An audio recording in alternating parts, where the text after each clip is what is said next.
Bonjour, je voudrais parler sur des questions religieuses, et notamment sur cette pratique des religions monothéistes à utiliser des lieux, des bâtiments, que ce soit la mosquée, la synagogue, l'église, le temple. Il est évident que cela signifie une dimension collective du religieux. La synagogue, c'est un lieu de rencontre. Synagogue, c'est un mot grec qui signifie être ensemble. Et l'église, c'est même ecclésial, ça veut dire la même chose. Mosquée, c'est misgad, mais en tout cas, l'idée d'un prier ensemble est fondamentale, ce qui montre bien la dimension collective. Et ça, c'est une idée qui, à mon avis, est très typiquement juive au départ. C'est parce que c'est une religion qui dit qu'il y a une certaine communauté, un certain peuple, si on veut, qui a été choisi parmi d'autres.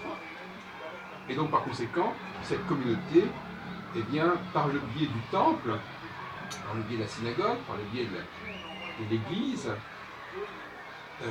par le biais de la pagode, peut-être même, c'est un autre sujet, elle va se constituer dans un espace-temps précis, la prière collective, dans un temps précis, un moment précis.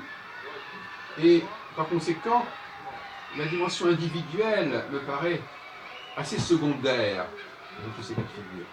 En tout cas, sous cet angle-là.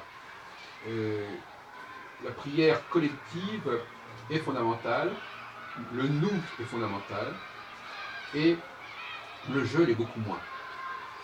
Et certainement, quand on dit nous, chacun peut considérer qu'il est concerné à titre individuel, mais néanmoins, c'est quand même avant tout une structure collective, une entité collective, un égrégore collectif. Et ça, je crois que c'est très important. La pratique religieuse individuelle et solitaire, c'est pas très intéressant. Elle est plus fréquente d'ailleurs dans certains cultes que dans d'autres, mais c'est une dérive d'ailleurs significative, car cette dérive, ce serait quelque part le refus du judaïsme. Précisément parce que le judaïsme est l'affirmation d'un destin collectif, eh bien, être contre le judaïsme, c'est l'affirmation d'un destin individuel. C'est une forme d'antisémitisme, l'individualisme est une forme d'antisémitisme quelque part, ou d'antijudaïsme. En tout cas, qui en prend le contre-pied. Je crois qu'il faut dire ça comme ça. Cela dit, cette problématique de l'individuel et du collectif, elle est extrêmement subtile et extrêmement complexe. Et je voudrais en dire quelques mots pour conclure. Il y a des paradoxes qui font que, par exemple, les chercheurs les plus brillants sont les plus personnels, les plus originaux. Et donc, en tant qu'êtres originaux, ils sont en dialectique avec le collectif. Mais en même temps, ils nourrissent ce collectif et ils l'articulent. Je l'ai dit l'autre jour, je l'ai dit toujours à propos notamment de Charlie Hebdo, sans le rôle des élites, il n'y a pas de société, il n'y a pas de collectif. Ce sont les élites qui vont polariser, qui vont focaliser, et qui vont rassembler, et qui vont faire converger. Vous enlevez des élites, vous enlevez des chefs, ça part dans tous les sens. Donc il faut bien comprendre que toute forme de société dépend de la puissance de ses leaders. Leaders sur le plan artistique, sur le plan intellectuel, sur le plan politique, sur le plan religieux, peu importe. Mais le leader est la clé de voûte du collectif.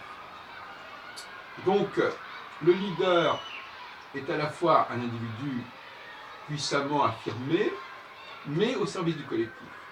Et qui ne fait sens lui-même que par rapport au collectif, tout comme le collectif ne peut exister que sans le leader. Voilà ce que je voulais dire.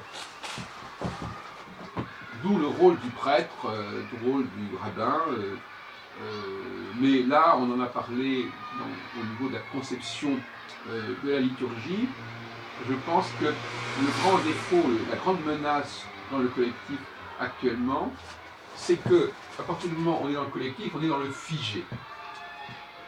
Les prières individuelles peuvent être personnelles, mais dès qu'on est dans une activité collective, que ce soit au niveau musical, que ce soit au niveau religieux, on bascule trop rapidement dans ce qui est figé, dans la répétition, dans la routine, dans l'écrit. Et ça, je trouve ça très fâcheux. Il faut rétablir l'idée que le prêtre peut improviser quelque chose et il est suivi par l'assemblée.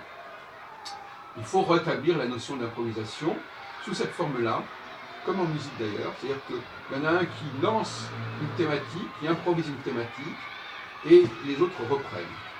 Et cela demande certaines conditions, notamment dans le cas malheureusement de la synagogue, et même dans le cas de l'Église, lorsqu'elle était latinisante, il est clair que si on ne comprend pas ce que dit le prêtre, on ne peut pas s'associer à lui, on ne peut pas le prolonger, on ne peut pas le reprendre. Or, c'est bien le problème. Donc, la présence de l'hébreu ou du latin, pour ne parler que de ces deux langues, qui ne sont pas familières du public, enfin de ceux qui constituent l'Assemblée, voilà, ça pose de graves problèmes. Il faut des langues vivantes, il faut des langues que les gens comprennent, et même, en tout cas, il faut que les gens puissent capter l'énergie qui est donnée par l'officiant, et ça n'est possible que s'il y a une certaine écoute, une certaine fluidité. Donc je suis pour un culte religieux où le rôle du leader passe aussi par quelque chose d'improvisé, parce qu'en fin de compte, on s'aperçoit que lorsque tout est figé, on n'a pas besoin de leader. Et c'est aussi d'ailleurs le véritable enjeu, quelque part, tout ça. C'est-à-dire qu'on veut tout figer, un orchestre où tout est écrit, il n'a pas besoin de chef d'orchestre, à la limite.